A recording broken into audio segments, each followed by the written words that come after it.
Welcome back to Wizards of Dalal Street. I'm in his beautiful house with Kalpraj Dharamshi, talking about stocks, talking about markets, talking about all the things we love. Kalpraj, failures teach us a lot. Every good investor has had his number of failures. What are some of the things that still rankle you? Well, I invested in a company in my earlier years, say early 90s, in a company called Sri Vallabh Glass. Okay. Went to zero. I still have the physical certificates of that company with me. And then in mid 90s, late 90s, I had bought into a company called Svojas Energy, which was Parmalat.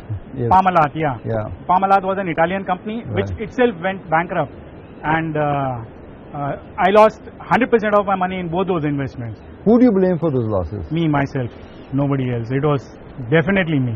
Is that a characteristics of investors that they take responsibility for the decision? Don't They blame they management, better. analysts? They better. All decisions you are responsible, and if you don't own up to that, some point in time you get into a psyche where you start blaming others.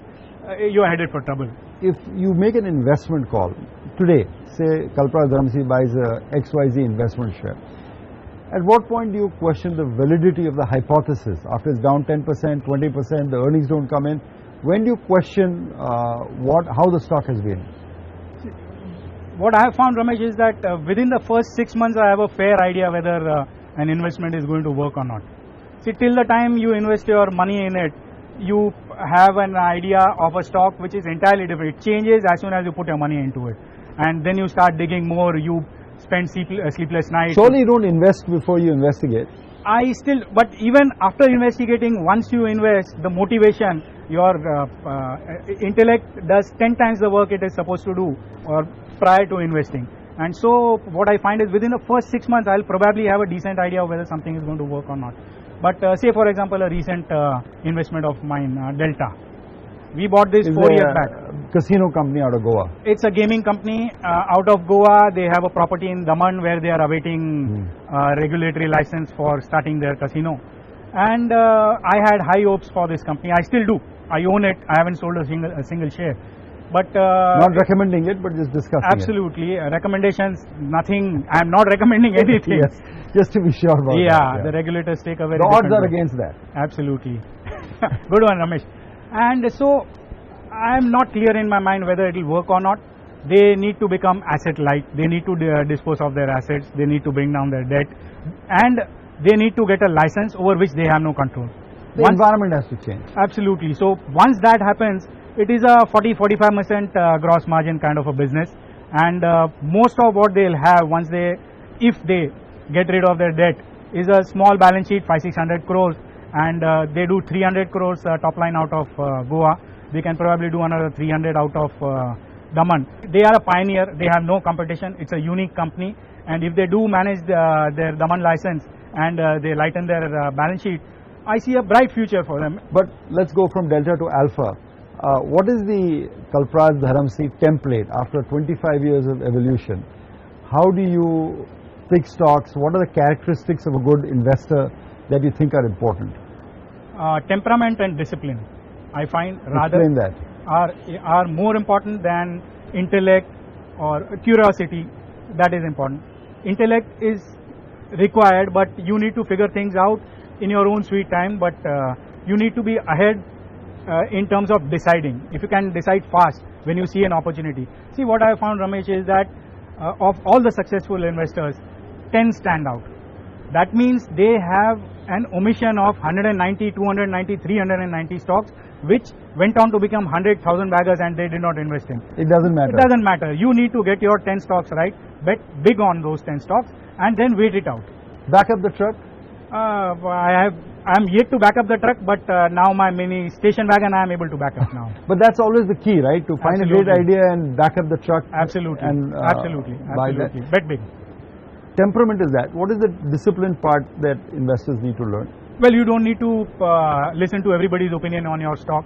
If they have an opinion, listen to it and form your own opinion. Hold your conviction. First, get yourself convinced. Once you have conviction, hold on to it. If you feel that there is actually a reason, there may be the best of investors out there telling you that your investment is wrong. It happens to us because we all move around in a circle where the next guy is as smart or smarter probably than you, and his opinion you have to give weightage to. But you need to stick to your own conviction also, and that is what I meant by conviction. That's what surprised me about interviewing so many wizards, Kalpraj, that everyone has found their own stocks to riches. It's not that a common stock, everyone bought a Titan, everyone bought an Infosys, or everyone bought an MRF. All the people in stocks find their own stocks because that's their passion. So in the early days, say the early 2000s, I invested in a lot of stocks with Rakesh ji, with you, and it was quite okay with me. Then now not so much. I'm seeing my portfolio maybe has 10% commonality with Rakesh ji. It's your own ideas. Absolutely, and you have more conviction for those, and only if you have conviction can you hold large positions through periods like this. Absolutely, it's the most important thing. You're in still the late summer of your career. You've done very well for yourself. Does money still drive you, or is there other things driving you right now? It can't be money, Ramesh. At a point in time you decide you have enough, and you're not, I come from a middle class background. I don't want a private jet. I don't travel business class. I don't travel business class. No yachts for me. I'm fine living the way I am. Once in a while I need an expensive holiday, but that's about it. I don't need expensive scotches. I don't drink scotch. Right. So my lifestyle I can probably maintain with what I have. That's not what drives finally an investor who has crossed the threshold is what I believe. I agree. Money is a way of keeping score, nothing Absolutely. else. Kalpraj, just to wind up this show, I have a rapid fire round for you. Oh so my God. Let's have some fun with that. All right. Okay, the first thing. A CA education gives you an idea or a fairly detailed knowledge of accounting, which is essential for you to be able to read a balance sheet, which is required for investing. Sensex 50,000 by? I don't know. I have no clue. The investor you admire the most in India? Mr. Rakesh Damania and Mr. Nimisha and Mr. Rakesh Junjunwala. Not in that order, but three only of them. Three qualify in my mind. Okay. Next item on your bucket list? Well, I have a whole list of places which I need to visit, and I've been neglecting that. So travel? Travel, absolutely. Okay. Now say the first thing that comes to your mind when I say the following. Okay. Maldives. Paradise. Youth or money? Youth. Philanthropy. Big responsibility, and my dad started me off. I have got big shoes to fill. Paloma. Paulomi is my daughter and she is my life. Singing. It's my passion, Ramesh. Kalpraj, you've shared a lot of your passions with us today about trading, about investing, about your life. You've reached a full and varied life. Thank you so much for being a part of Wizards. Thank you so much, Ramesh. It was a pleasure. We'll see you next week on another episode of the Wizards of Dalal Street.